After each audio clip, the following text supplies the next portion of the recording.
All right.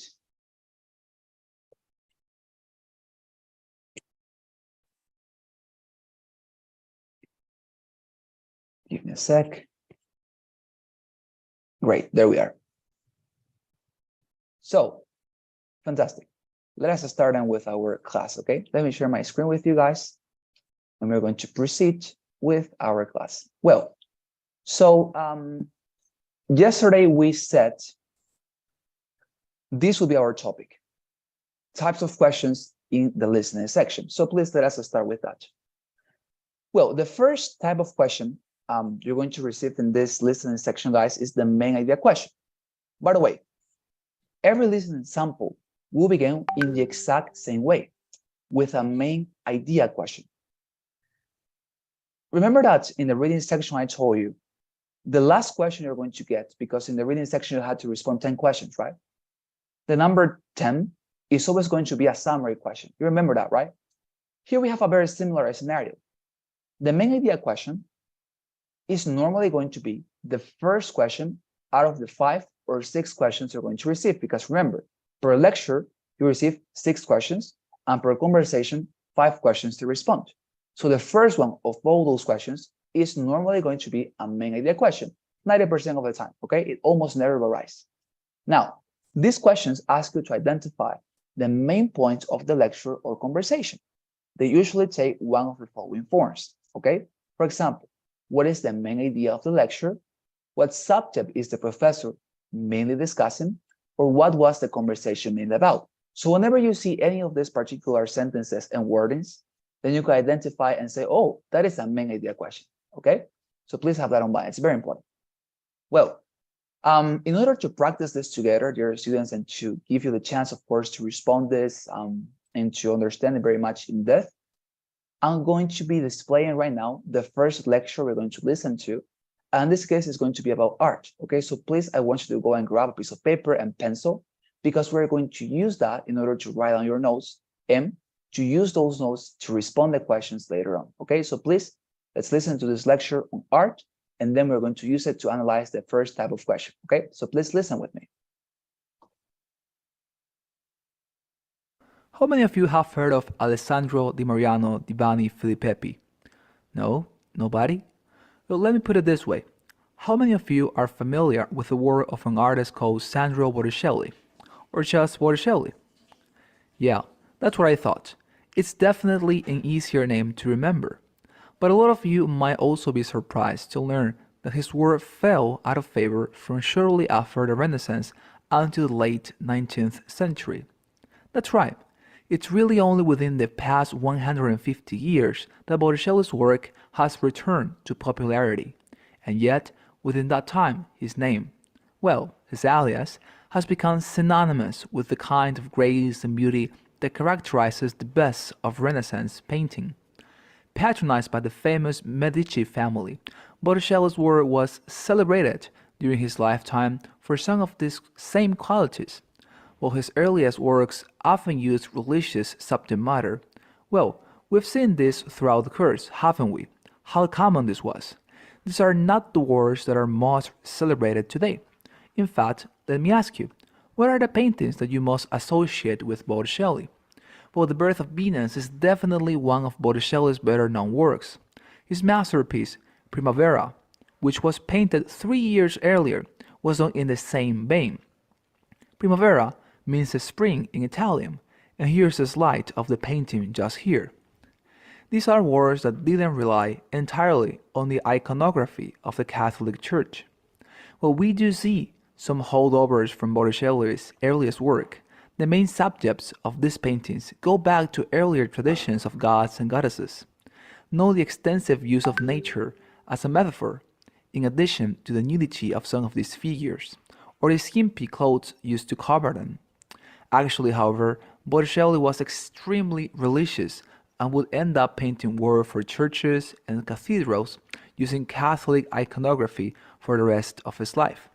The Madonna and Child, for example, were a popular subject. Because of that, it's kind of strange that he fell out of favor. At least his paintings were in churches, chapels, and villas all over Italy. But in 1502, almost a decade before he died, In 1510, he was already disappearing from the public eye.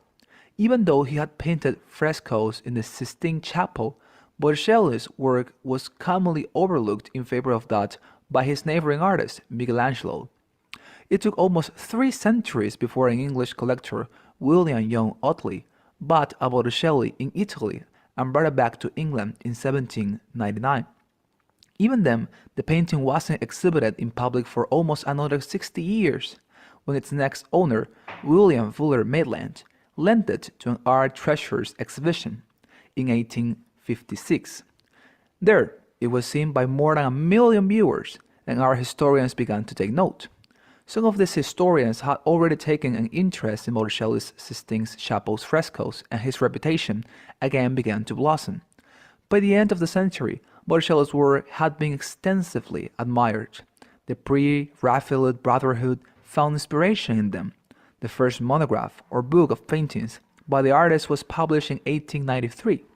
Botticelli had the last laugh, though, in the first 20 years of the 20th century. More books were written about his art than about the art of any other painter, dead or alive. It just goes to show you, the art world is ruled by trends. Just because a particular artist isn't popular at a given moment, doesn't mean that there is no value in his or her work, or that it won't be popular once more, even if it does take 3 centuries. Okay, great. Well, we have listened then to our first lecture together, and I hope you found it very easy to follow. Great. So now that we have listened this, let us use that in order to practice the first type of question, that is the main idea question. So this one that you can see on my screen, what is the main point of the professor's lecture, would represent the main idea question for this lecture, okay? And here we have some options and answers, of course. As you know, all the answers in the listening section are multiple choice. You don't have to write anything or to type your response at any point, okay? Now, before we, of course, review them, although, of course, in this case, the correct response is already on my screen, let me please give you some recommendations, okay? We have discussed this together already, what are main ideas and what are not main ideas. So for general purposes, we said main ideas are not necessarily ideas that start and let's say represent the beginning of a passage, okay? Not necessarily true. The ideas or the lines that end a particular lecture or conversation are going to be yes or yes, the main ideas. We also said that what you remember the most of the lecture or conversation is not necessarily, once again, the main idea of that lecture or conversation. But the main idea of the conversation or lecture is always going to be that star in the lecture or conversation, as we discussed before. We said that we can think about main ideas as if they were stars, as if they were the sun, because all the other topics, knowledge, information, ideas presented in the lecture or conversation surround it. That is to say, they make connections. They are unified by this very central and unique idea, okay? So that's how you identify the main ideas. And in this case, it's exactly what you have to do to identify the main idea of the entire lecture and the entire conversation. By the way, please pay attention to that detail. It's the entire lecture where you have to find the main idea, not in the beginning, not in the end. It's in the entire lecture. It could be anywhere, okay, throughout the lecture. So what is the correct answer in this case? In this case, your students is B. The professor's main point is that Botticelli's work shows that some artists fall in and out of popularity over time. If you missed this, it might have been because you stopped listening towards the end of the lecture. A good reminder to stay alert, though it may be a little bit difficult, of course, for the whole thing, as it always is, right? Now, what is the main point of the professor's lecture? People today should know more about the different styles that Botticelli used. It's not the correct answer, as we said. What about B? This is the correct answer. Botticelli's career exemplifies certain historical tendencies of the art world.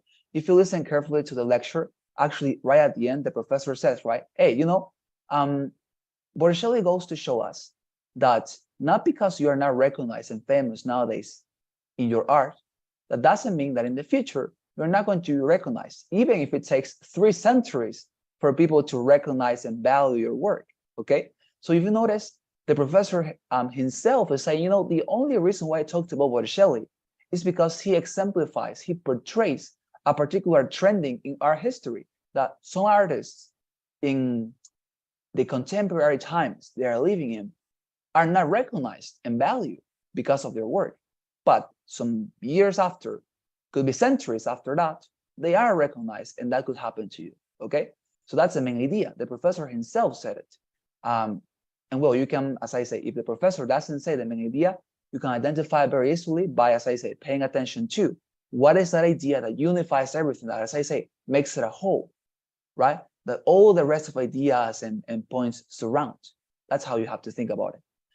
C is not the correct answer because maybe it could be tempting, but in this answer, what the professor is trying, or what this answer is trying to postulate, is that the professor said, as if we could point out who is going to be famous and who is not going to be famous in the future.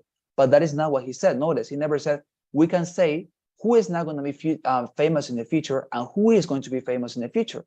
He never suggested that, right? Excuse me. He never suggested, or he never implied that. He never said, well, look at you. You're going to be famous in the future. Yes or yes. Or, but look at you. You're not going to be famous in the future. Never said that, right? Therefore, this response is incorrect. Even although it looks as if it were part of the paragraph or part of the lecture, in this case, if you reflect upon it, it's not part of the lecture because, as I say, it doesn't represent an idea that is actually part of it, but it's a misrepresentation. Because what the professor says is that if you are not valued today, it doesn't mean that you're not going to be valued in the future. But that is just probability. It's not something that you're going to be or not going to be in the future, right? Think about it. Very, very much tricky. Yes, I know, but that's the reason why this is a very much prestigious and difficult exam, because you have to reflect upon the questions and not to let yourself to be deceived very quickly. And you say, oh, but this is fine. No, think about it twice. Always doubt, okay, of the responses. And it's now, of course, A or D. A is not, because people today should know more about the different styles that Botticelli used. The professor never said, I don't know, if people should know more about this artist because that is general culture or that should be important for people to know more about art. No, he never said that. He never talked about how important it was for him to people or for people to know about Botticelli, right? And D, well, Botticelli's religious paintings were more important than his paintings that depicted non-religious subjects. Not as well, because the professor talked about this in a very much rapid and spontaneous manner. This was a detail in this case when he talked about religious paintings in Botticelli's work and career. He said, well, he painted for cathedrals too, but he also painted secular topics. So it wasn't a main idea, actually, because, as I say, it was just a curiosity, it was a detail, right? So this cannot be the correct answer. Well, is there any question, dear students, with regards to this main idea question? I think it's very easy, but of course, if there is any clarification, tell me. Something that I could clarify here. Any question? Questions here, Grisel, Arlette, Daniela, or Danilo, questions about this type of question? It was clear, teacher. Okay, thank you very much, Grisel. Awesome, so I guess that for all of you is also very much clear, right? If there are no questions. Great. So let's go. We have function questions, okay? Second type of question. Well, we have actually talked about this one as well in the reading section. So as I say, all these questions are very much identical. They are basically the same, but with different names. The listening function questions, your students will test your ability to understand why a certain idea or argument has been used in the passage. They will ask you to draw conclusions about the information that has been spoken in the passage. The question will replay a segment of the recording that contains the topic of question, and then we'll replay just the topic. This is very interesting, so bear with me. You remember that we talked about this in the reading section. We said every single time we say something, we have a reason for saying so. If, for example, we want to break up with somebody, we say to our couple, it's not you, it's me, right? And the reason why we say that is because we don't want that person to feel guilty for the breakup. We want to make that person feel released of any, I don't know, feeling of guiltiness, culpability, whatever. But we have a reason why we say that. We are trying to cause an effect, right? And the same for every single sentence and word we affect with our mouth, we utter with our mouth. So the professor always pronounces a lot of sentences. And this question is going to ask you about a particular sentence the professor said, okay? And in order to respond and understand this, we're going to listen to another lecture together, all right? That is going to be about marine biology in this case. It's going to be a little bit more difficult, trust me, because in this case, it's going to be about science, okay? So please take your piece of paper, excuse me, take your pencil, and take your notes on this subject. Okay, let's go. I want to continue our discussion about whales. Specifically today, I want to talk about whale migration. Why whales head south for the winter? Or really, why whales in the cold water of the northern hemisphere head south for the winter. Now, not all kinds of whales migrate, but most baleen whales do. And interestingly enough, we still don't really know why the baleen whales migrate. We do have several theories, however, which I'll discuss today. Can anybody name one reason why baleen whales might migrate south to the warm tropical water? For food? You know, the whales move to warmer water in order to find a good area to feed. Good guess. That should be an obvious reason. After all, most animals that migrate do so for the purpose of finding food. But, that doesn't seem to be the case with baleen whales. To understand why, you need to know something about water temperature. There are a lot of technical reasons that I'm not going to go into right now. But let's just say that nutrients don't rise to the surface of tropical water like they do in other kinds of water. Tropical water simply never gets cold enough. So, well, what this means is that tropical water doesn't have much of the plankton that most whales feed on. I don't understand. If there's no plankton, how do the whales survive through the winter? Right. How do they survive? You see, they don't have to eat anything because they've stored up so much fat during the summer feeding season that they can just survive off of that. So if they don't need to eat anything, we're back to our original question. Why do baleen whales migrate? Any theories? No? Well, there's one idea out there that a lot of people believe. In fact, you could say it's the most popular theory we have about whale migration. Basically, the argument is that for baleen whales, migration is a kind of balancing act. Let me explain. On one hand, whales need to take advantage of the summer months by eating as much food as they can. And that's what they can do best in the northern seas. This allows them to build up a lot of fat. But in the winter, food is scarce, even in the north. So what the whales need to do is save energy. And that's what migrating south can help them do. Amanda, you have a question? Yes. The balancing act theory doesn't make sense to me. Maybe whales might need to save energy during the winter, but wouldn't moving all the way down to the tropics make them lose energy? That's a good point. And it's one reason why this isn't a perfect theory. It does cost the whales energy to migrate, but it's easier for whales to save energy in warm water than it is to save energy in cold water. So there might still be, a good reason to move south for the winter, okay? Now, before moving on to the next chapter, I want to briefly discuss how the baleen whale manages to navigate. It's pretty remarkable because the whales manage to return to the same places year after year and have to travel over an enormous area of ocean in order to do it. I mean, it's not like whales can just look at a map, right? So, exactly how do they do it? Well, a lot of experimental work still needs to be done, but we have been able to figure out at least 3 ways the baleen whale navigates without getting lost. The first is the ability to use Earth's magnetic field like it was a map. That sounds strange, but we know that many birds use that method, use the magnetic field, and it's possible that whales have the biological ability to do the same thing. Another theory is that if they stay close to the coast, whales might be able to find familiar landmarks and use those as guides. But we don't really know if a whale's eyesight is good enough to be able to do that, so that's not a perfect theory.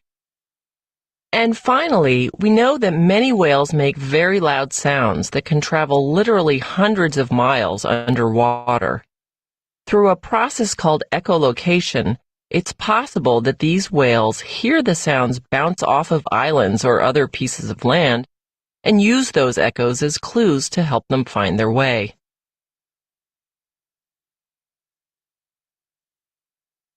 Listen again to part of the lecture. Before we listen to that question, let us reflect a little bit upon this type of question, okay? So as I told you, we have seen this already in the reading section, but here we have a very slight difference. The way this is going to work is the following. You remember I yesterday told you, you're not going to be able to listen to these lectures and conversations twice. Well, that wasn't totally true. You're going to have the chance to listen to this twice, but the point is that not entirely. You're going to be able to see this by yourself right now. But the point is that when you have this type of question, the function questions, they're going to give you the opportunity to listen to the lecture once again, but just to a mere fragment of the lecture. This fragment doesn't last for more than 10 seconds or 15 seconds. And after you listen to that fragment, that is, as I say, very short, it's just a part of the lecture you listen to, they are going to give you the chance to listen to a little sentence, the very short sentence. And that short sentence is what the question is going to ask you about. The first fragment you receive is merely a context or background for you to understand the sentence, okay? But the question, as I say, that they are asking you, what does this sentence, or why does the professor include this sentence? It's just about the little sentence you have at the end. It's not about the background or context you receive first, okay? Please have that in mind. The question is about the last sentence you receive that is very short. And that is what the question asks you about, not the context. The context, the first fragment you receive, is merely for you to receive some sort of context or some sort of background in order to understand the sentence appropriately, okay? So listen to this carefully, and you're going to notice by yourself. Listen. Echolocation, it's possible that these whales bounce off of The question Here. to part of the Listen. Listen again to part of the lecture. Listen again to part of the lecture. Then answer the question. To understand why, you need to know something about water temperature. There are a lot of technical reasons that I'm not going to go into right now. But let's just say that nutrients don't rise to the surface of tropical water like they do in other kinds of water. What does the professor mean when she says this? There are a lot of technical reasons that I'm not going to go into right now. Okay, great. Well, as you notice in this opportunity, the professor, well, the question is, as I told you, first of all, it gave you the opportunity to listen a fragment, right? That was this one. Let's listen once again. Very loud sounds as clues to Listen, the first fragment. Listen again to part of the lecture. Then answer the question. This is a fragment. To understand why, you need to know something about water temperature. There are a lot of technical reasons that I'm not going to go into right now. But let's just say that nutrients don't rise to the surface of tropical water like they do in other kinds of water. That's the first fragment, okay? And as I say, this serves or fulfills the purpose of context, okay? For you to understand the sentence that you're going to listen right now. And this sentence at the end is what the question is all about, okay? So pay attention to the sentence now. What does the professor mean when she says this? There are a lot of technical reasons that I'm not going to go into right now. That's the sentence. The question is about that sentence, very short one, okay? So notice, the question is, why does the professor say this? And comes the sentence. There are a lot of technical details that I'm not going to go into right now. That's a sentence, right? There are a lot of technical details that I'm not going to go into right now. Very good. And as I say, the question is, what does the professor, or why does the professor say that? There must be a reason, something she's trying to cause with that particular sentence. Why is it? Here we have the answers. She's not an expert on what she's about to discuss. She will discuss only what is relevant to her main point. C, she thinks her students already understand her point. Or D, she will not repeat what was discussed in previous classes. How do you respond this very easily and quickly? As I told you before, by paying attention to the purpose and mission of this.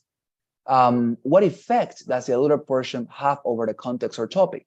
It might initiate, it might correct, imply, redirect, or rhetorically postulate something.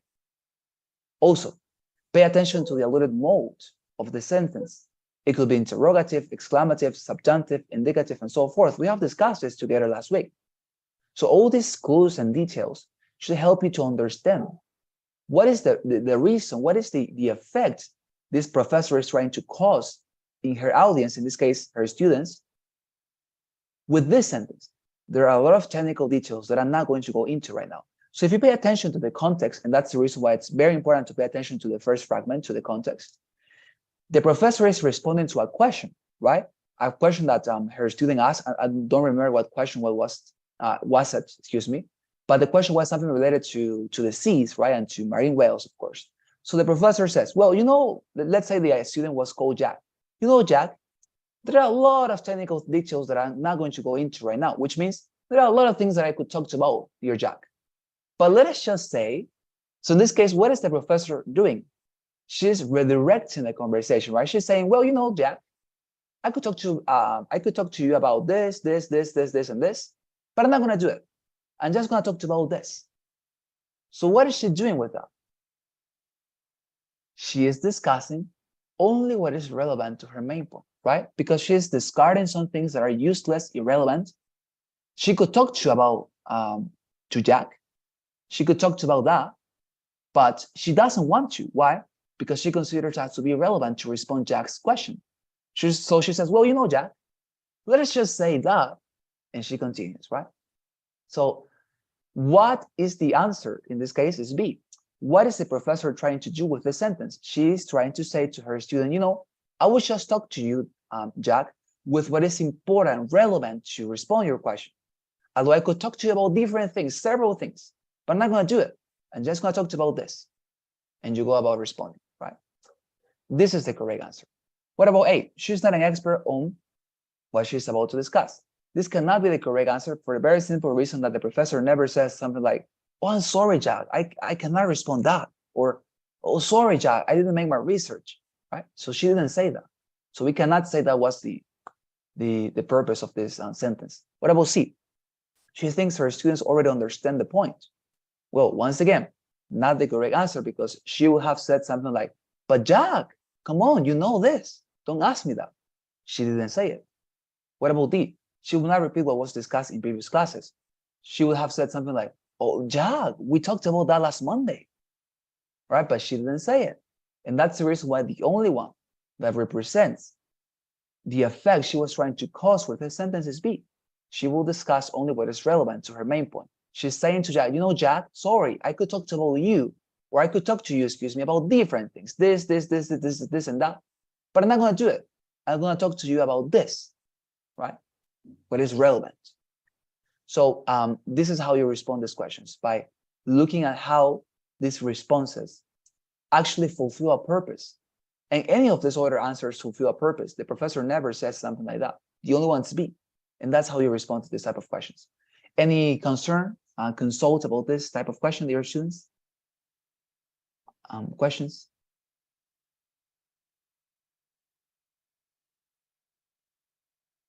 No? Grisel, Arlette, Daniela, Danilo, questions? No question. Okay. Thank you very much, Arlette. Fantastic. Well, great. No questions then. Let's go to the last type of question we're going to discuss together, and it's the inference question. We have also talked about this before. Inference questions will usually look very similar to one of these examples, by the way. Here you have some wordings of the questions, of the inference questions in the listening section. So whenever you see one of this or something similar to this, you can identify and say, whoa, this is an inference question. What about this? What can be inferred from the professor's discussion of X? What will the student probably do next? Or what is implied when the speaker says this? Okay, so those are possible wordings of your questions when you are in inference questions, okay? We talked about this. What is an inference? You remember, an inference is a rational conclusion you can make out of certain information you receive.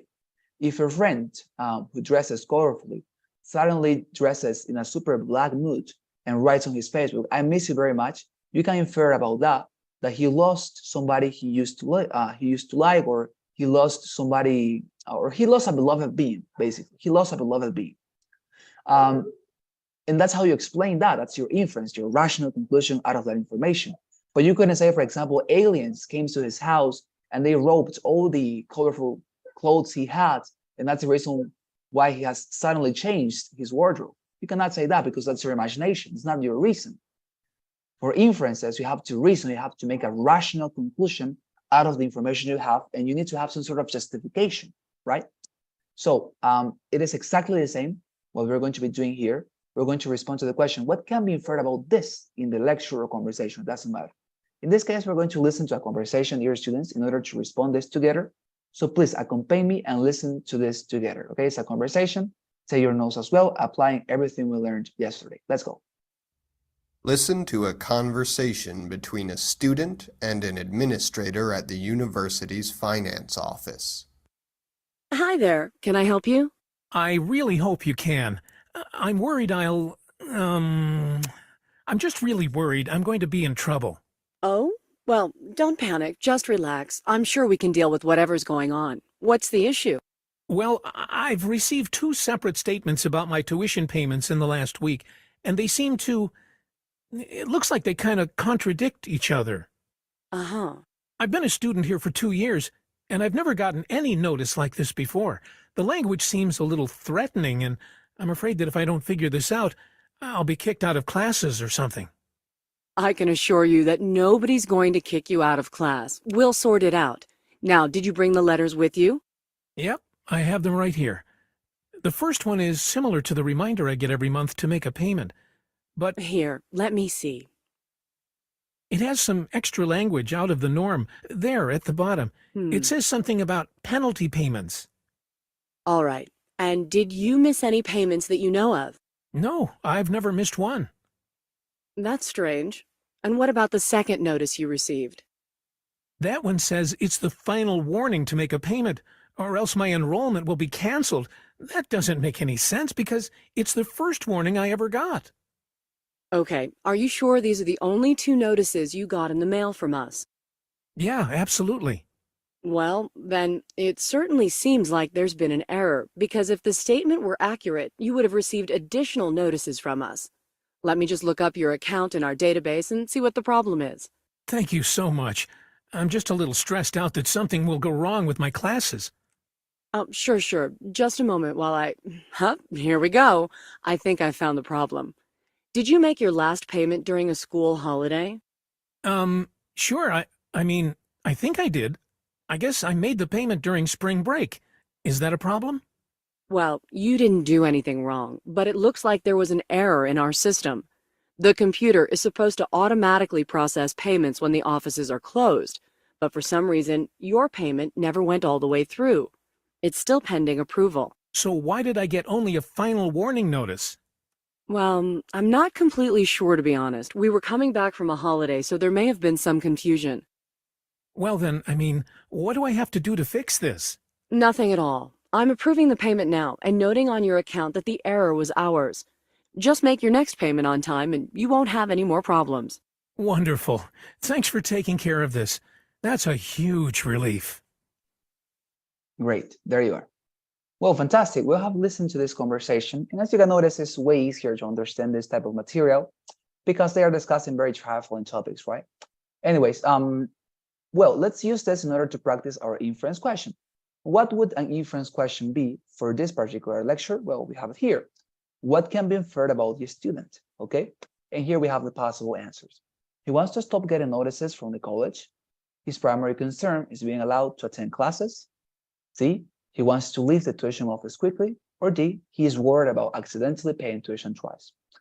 My best recommendation for you, dear students, when responding this type of question is that whenever you find a response that you can have a lot of sentences of the lecture to justify is the correct answer, that's the correct answer. And when you have other answers and you cannot find a sentence that justifies that one to be the correct answer, is not the correct answer. Let me show you what I mean by that. For example, the correct answer in this case is B. His primary concern is being allowed to attend classes. Why is this the correct answer? Because I can offer you justifications for that. I am rationally inferring this out of the information I received.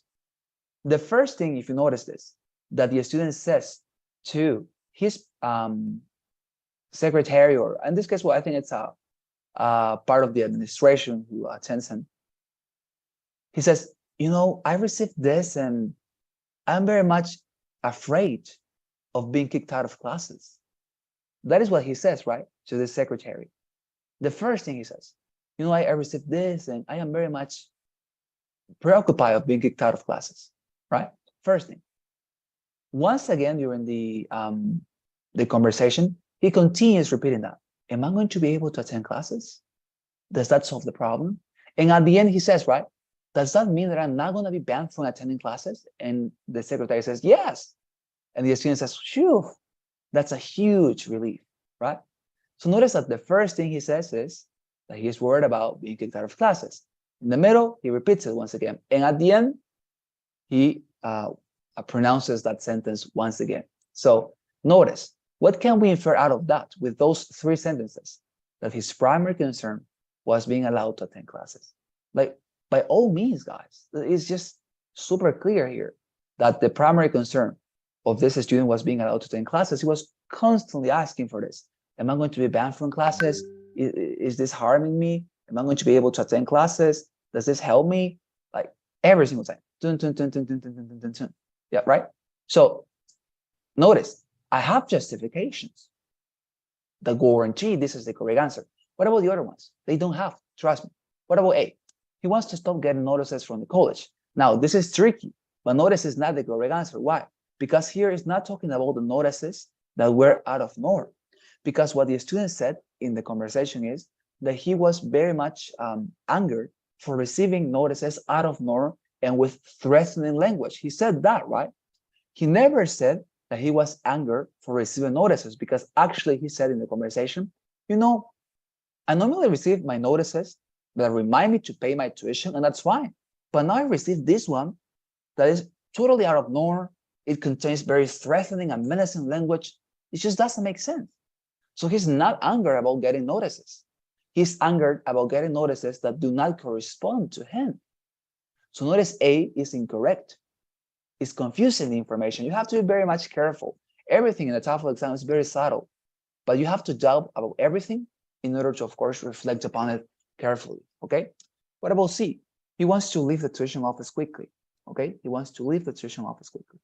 Once again, wrong answer. Why? Because he never says to the secretary something like, oh, come on, hurry up. I have to go to the bathroom or something like that, right? He never says such a thing. So you cannot say he wants to leave the tuition office quickly, or he never says, come on, I have to go to a date, or hurry up, move, right? He never says that. So we cannot say that he wanted to leave the tuition office quickly. What about D? He is worried about accidentally paying his tuition twice.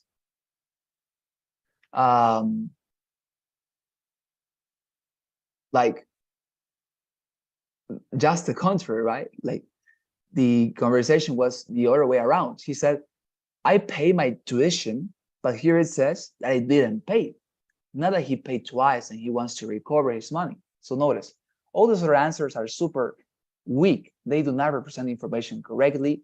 And in option C, you have justifications for responding, you know, this is the correct answer.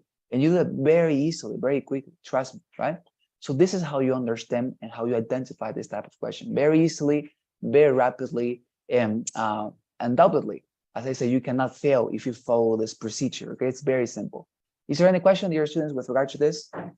Something I could clarify? Grisel, Arlette, Danilo, questions about this type of question?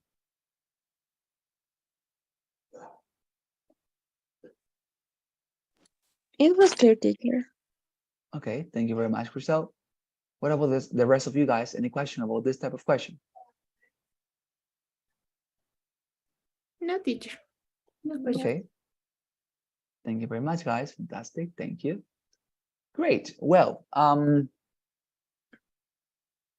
we have the detailed question, okay? And by the way, this is exactly the same to the factual questions from the TOEFL exam, right? Basically, these questions are, what did the passage say about this or that? What did the passage say about this? What did the passage say about this particular topic? That's the question. Now, because you don't have the option of listening twice, right? These lectures and conversations, you will depend on the information that you wrote in your notes in order to respond, okay? For this very same reason as well, detailed questions in the listening section rarely deal with very specific information like numbers or names. Some people, when they listen to numbers and names in the lectures and conversations, they just start writing that. But dear students, numbers and names are never utilized for making questions. The only exception to this rule is that they are very much repeated. Like, for example, if they talked about Napoleon and they say Napoleon, Napoleon, Napoleon, Napoleon, Napoleon, Napoleon, like 7 times in your lecture, then maybe there's going to be a question that says, who was Napoleon? Something like that. But just if it is constantly repeated. But if a number or name is mentioned once or twice, it's just not going to be a question, because they know it's very difficult to remember numbers and names when you're listening to something once, right? And you don't have the chance to listen to these lectures and conversations twice. So please don't bother yourself to write down numbers or names in your notes. It's not necessary, unless, as I say, you notice that this is repeated every single time and every single time and every single time, as if they were suggesting you, hey, pay attention to this, right? If that is not the case, don't take notes on that. It's just unnecessary. Instead, detailed questions focus on facts that you would recognize as important as you listen to the recording. Detailed questions are usually in harmony with the main ideas of the recording, and before you mark a final answer, revisit the main idea of the recording and make sure that your answer choice makes sense considering the main idea. Okay? Very good. So let us go and see this answer, dear students, together. Okay? The question is this one. What problem does the student have? And by the way, this is a question for the same conversation we have just listened. The student who goes and complains about this notice that says that he didn't pay the tuition, but he paid. The same lecture, okay? The same conversation, excuse me. We don't have to listen again because we have just listened. So the question, the detailed question for that particular conversation would be, what problem does the student have? As you can see, it's basically telling you, what did the conversation say about the student's problem, right? It's a detailed question. It's about just that particular thing. What problem does the student have, right? And then you have the answers. He received another student's tuition statements. He received a notice that his payment was late. He forgot to pay tuition during a holiday week, or he has been barred from attending classes. Okay, notice. What is the correct answer here? He received a notice that his payment was late. Is answer B, once again. Why? Because that is exactly what the detailed question, or excuse me, what the conversation said. That he received a notice saying, you know, guy, we have a problem with you. You didn't pay. We have told you, pay, or if you don't, you're going to be banned from attending classes, right? So they told him, you know, your payment is late. Please come here, pay in order for you not to have problems. But the student claimed that he actually paid. So it was not necessary to have that note or notice on his door, but he got it anyways, right? As I say, this is the correct answer because this is exactly what the conversation says, right? That he received a notice saying that his payment was late when he actually said it wasn't, right? What about A? He received another student's tuition statement. This is not the correct answer either. Why? For the very simple reason that if you listen, dear student, he never said, hey, here in this notice says Jimmy, but my name is Charlie, right? He never said something like that. So we cannot say that he received another student's tuition statement, right? It wasn't the case. What about C? He forgot to pay tuition during a holiday week. Not at all, because actually it was the contrary. The problem originated because he paid his tuition during a holiday week, meaning that it wasn't processed by somebody like a human being, but it was processed by the computer, and therefore it came out with a mistake and an error because the computer didn't process that, etc. Right? So notice, he paid during a holiday week. It's not that he forgot to pay tuition during a holiday week. So notice how these questions and responses are trying to confuse you, right? Be very much careful. Read twice if it is necessary. And D also, he has been barred from attending classes. Once again, this is confusing information because as we responded in the last question, it's not that he was barred from attending classes. It was that he was afraid of being barred from attending classes. Notice, he was afraid, not that he was already banned from attending classes. He was afraid, right? So notice, they are trying to confuse you. As I say, better if you read this twice because it's a little bit confusing and tricky, okay? But as I say, the only way to respond to this question is to simply ask yourself the question, what did the conversation say about this topic? And the conversation was said that he received a notice that his payment was late, okay? Is there any question, dear students, with regard to this type of question? Something that I could clarify? Dear Grisel, Arlette, Daniela, Danilo, questions about this?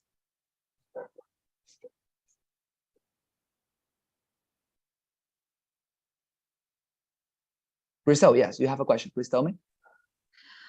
Yes, teacher. My question is that if there is any vocabulary specific to the part of listening and reading, because I understand that, of course, there are some words we don't know and we can understand from the context. But in this case, BART, to be honest with you, it was the first time I heard this word, and as I could understand, it is the same as band, be band, right?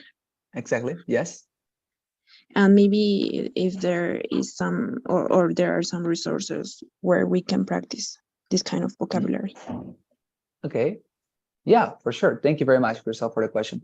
Well, yeah, I mean, there are different websites. I'm gonna make sure to make a little research. I never personally recommend to learn vocabulary because normally, you take the TOEFL exam. When you have come to a part of your English, when you're satisfied and you say, well, until this point, I want to take a picture of my current language, right? Or of my current level. But of course, it's normal when we want to practice and improve at the same time. And you can do it, of course. So I'm gonna make a little research. I'm gonna let you have some resources. By the way, TOEFL doesn't have any vocabulary list because there are other examinations, as for example, the Cambridge exam, in which they give a specific list and they say, okay, these words could appear on the exam. In the TOEFL exam, you don't have that scenario. They don't give any particular vocabulary or list of words that could appear on the exam because, as I say, everything is random and it's constantly renewed. Whereas on other exams like the Cambridge exam, and the IELTS, they repeat material constantly. But in the TOEFL exam, everything is new every single time and every single time. Therefore, the vocabulary every single time varies. So I'm not sure if learning vocabulary is actually something very much productive in this particular exam, the TOEFL exam. It could be for other examinations like the Cambridge exam, as I said, because they are super repetitive with regards to the vocabulary. But of course, I understand it's a very good thing to learn vocabulary. So I'm gonna make sure to look for some lists that I consider could be possible words. But as I say, at the end, there are no possible words because it's always new. Like every single time they come out with something new. So there is no such a thing like a list of possible words that could appear on the exam and you could memorize, sadly. But I'm gonna look for it, okay, dear Grisel? Okay, thank you, teacher. My pleasure, dear Grisel. And anyways, the best manner to learn vocabulary is by reading scientific magazines and scholar topics. And whenever you don't understand a word, highlight, go to your notebook, and you translate it. The best manner. That's the way I learned many words. But of course, I'm gonna look for other material, okay? Very good. Any other question, dear students? Any other thing that I could clarify here? Questions?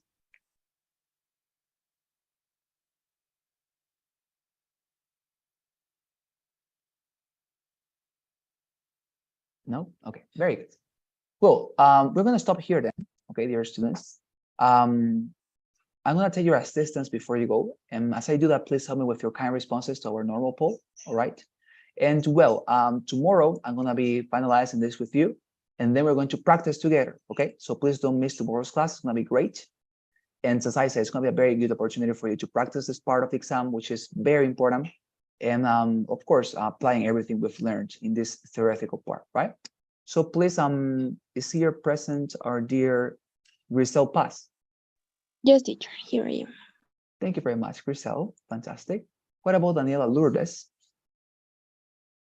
Present, teacher. Thank you very much, Daniela. What about Liliana Sonia? She wasn't here. What about Danilo Torrico? I'm here, Carlos. Thank you very much, dear Danilo. What about Arlette Gabriela? I'm here. Thank you very much, Arlette. And finally, we have Daniela Castellanos. Okay, very good. So thank you very much, guys, for your kind responses and for being here with me tonight. I see you tomorrow, as I say, to finalize this part, and have a wonderful night. Thank you very much. Thank you, teacher. See you tomorrow.